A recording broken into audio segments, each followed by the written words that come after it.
Open this door before I break the door. Open this door! My husband, I'm so tired. I want to rest. Please let me rest. Please let me rest. Amara sat still as the makeup artist added the final touches to her face. The bright, gold-trimmed wedding gown felt heavy on her body, but not as heavy as the weight in her chest. The chatter of her bridesmaids filled the room, but their excitement felt distant, like it belonged to someone else. This was supposed to be the happiest day of her life. But as she stared at herself in the mirror, she could only see a stranger. Amara, smile na, her best friend Ini, nudged her. You're getting married to one of the most eligible bachelors in Calabar. Do you know how many girls wish they were in your shoes? Amara forced a smile. She knew Ini meant well, but if only she understood. Enkay was a wealthy, handsome man from a respected family. Their parents had arranged the marriage, believing it to be a perfect match. She had barely known him before their engagement, just a few brief meetings, mostly in the presence of family. He had seemed charming enough, confident in a way that made people admire him. But something had felt off. He had a way of looking at her that made her skin prickle, like she was something to be owned, something to be possessed. Time to go, her mother's voice rang out, full of pride. Don't keep your husband waiting. Amara swallowed hard as she stood. The wedding procession began, and as she walked toward the man who would become her husband, she wondered if she was walking toward happiness or into a cage. She had no idea how soon she would find out. The wedding was a grand affair, the kind that left people talking for weeks. Guests filled the hall, dressed in their best, while the live band played high-life music that made the older guests sway in their seats. The air smelled of jollof rice, grilled fish, and expensive perfume. Amara sat beside Enkay on the elevated couple's table, her face stretched in a polite smile as well-wishers approached with gifts and advice. Enkay's hand rested possessively on hers, his grip firm, as if he were afraid she would slip away. Every time he turned to look at her, there was something in his gaze that unsettled her. A burning intensity that felt too much, too soon. When it was time for the dance, Enkay pulled her close, his hands gripping her waist tightly. He leaned down, his lips brushing her ear. I can't wait to have you all to myself tonight, he murmured. Amara's stomach twisted.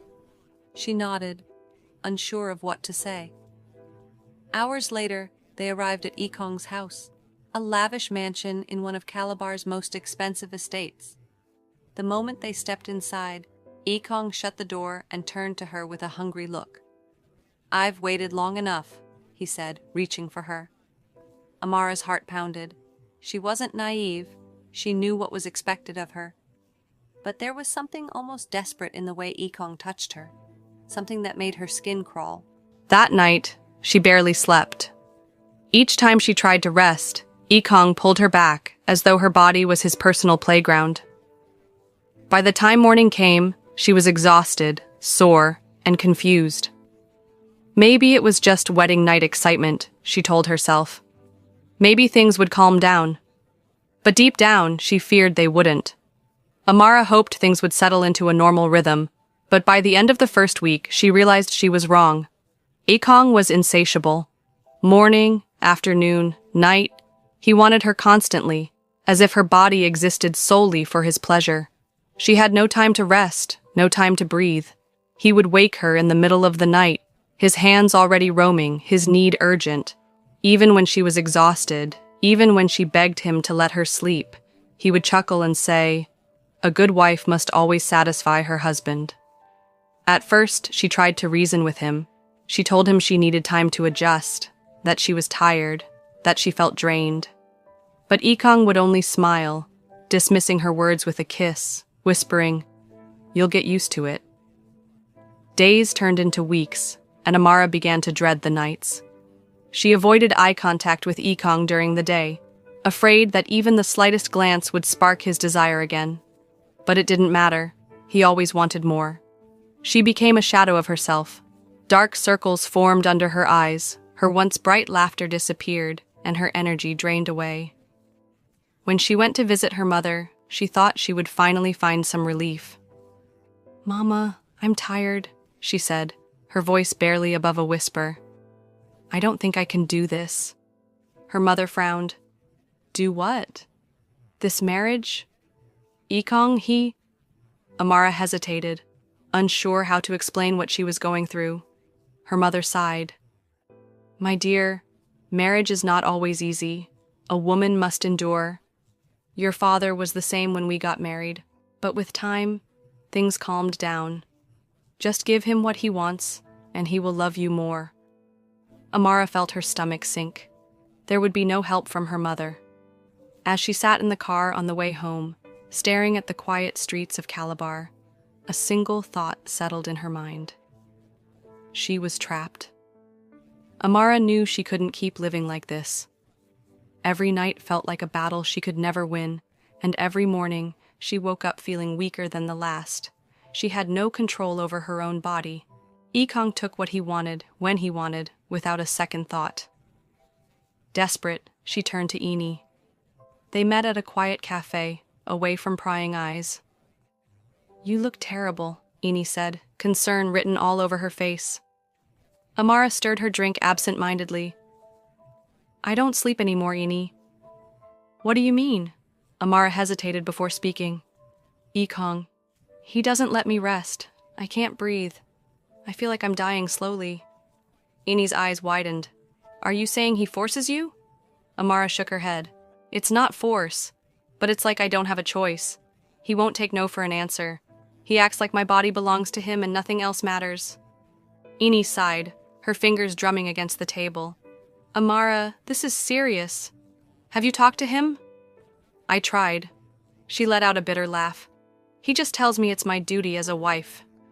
Enkay looked around, lowering her voice. Maybe you should speak to someone. A therapist, a lawyer, anybody. Amara bit her lip. You know my family won't support that. My mother already told me to endure. A heavy silence stretched between them. Then what will you do? Enkay finally asked. Amara didn't know the answer, but what she did know was that she couldn't take this much longer. Something had to change, before she lost herself completely. Amara started avoiding Enkay as much as she could. She spent longer hours in the kitchen, pretended to have headaches, and even faked menstrual cramps just to get a break. But nothing worked. One evening, after dinner, she excused herself and went to the guest room, locking the door behind her. For the first time in weeks, she felt a small sense of relief. She curled up on the bed, hoping for a peaceful night's sleep. But just as she was drifting off, a loud bang shook the door. Amara, open this door now! Enkay's voice was sharp with anger. She froze. Enkay, I just want to sleep here tonight. Bang! He hit the door again. Are you mad? Open this door before I break it down. Tears filled her eyes. She knew what would happen if she opened the door, but she also knew he wouldn't stop until she did. Her hands trembled as she turned the lock. The door flew open, and Enkay stormed in, his face twisted with rage. What is wrong with you? Enkay, please, she begged. I just need rest. I can't keep up with this. He grabbed her arm, pulling her close. You're my wife. You don't get to decide when and when not to do your duty. Amara felt something break inside her. She had been patient. She had tried to endure. But now she realized this wasn't marriage. This was ownership. And she refused to be owned. As Enkay pulled her toward the bed, something inside her snapped. With all her strength, she shoved him away. Enough! She screamed, her voice shaking.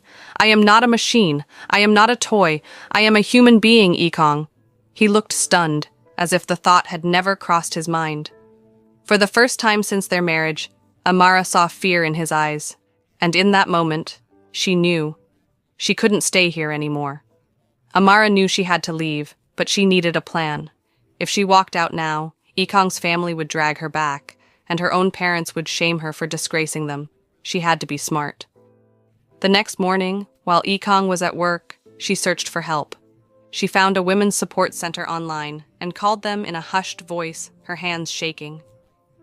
A counselor listened patiently, then told her something she hadn't expected. There were legal protections for women in her situation. But he's my husband, Amara whispered. Doesn't that mean he has the right? No one has the right to take away your consent, Amara, the counselor said firmly.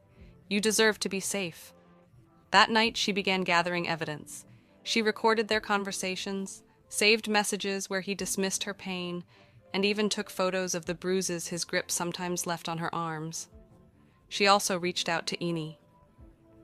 "I need your help," Amara said when they met in secret. Enkay didn't hesitate. "Whatever you need." Together, they made a plan. Amara would leave when Enkay traveled for a business trip the next week.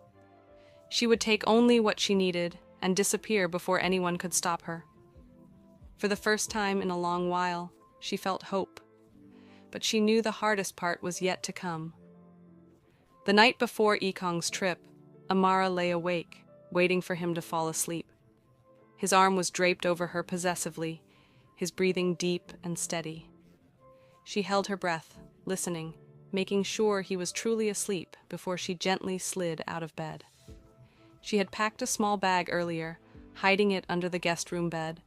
She moved silently, her heart pounding as she grabbed it and slipped on her sandals. Just as she reached the door, the bed creaked. She froze. Enkay stirred, mumbled something in his sleep, then turned to the other side. Amara didn't wait. She unlocked the door and stepped into the hallway, forcing herself to move quickly. She walked out of the house, the night air cool against her skin. The gate was unlocked. Enkay had bribed the guard earlier. Her friend was waiting in a car down the street. As soon as Amara got in, Enkay hit the accelerator. They drove in silence for a while before Enkay finally spoke. "Are you okay?" Amara exhaled, staring out at the dark streets of Calabar. "I don't know," she admitted, "but I'm free." She didn't know what the future held, but for now she had escaped. And that was enough. A week later, Amara sat in a small apartment in Uyo, far from the reach of Enkay and their families. The weight on her chest had not fully lifted, but for the first time in months, she could breathe. She had filed for legal separation with the help of the Women's Support Center. Enkay's family tried to cover the scandal, offering to fix things, but Amara refused. She was done being silenced. One afternoon, her phone rang. It was her mother. "You have disgraced us," her mother said, her voice thick with disappointment. "Do you think marriage is easy? Do you think you'll ever find another man after this?" Amara swallowed, gripping the phone tightly. "I would rather be alone than spend my life as someone's prisoner." Her mother sighed. "What will people say?"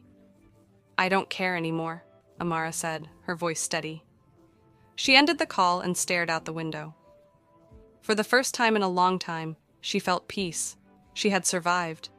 And now she was ready to start over, on her own terms.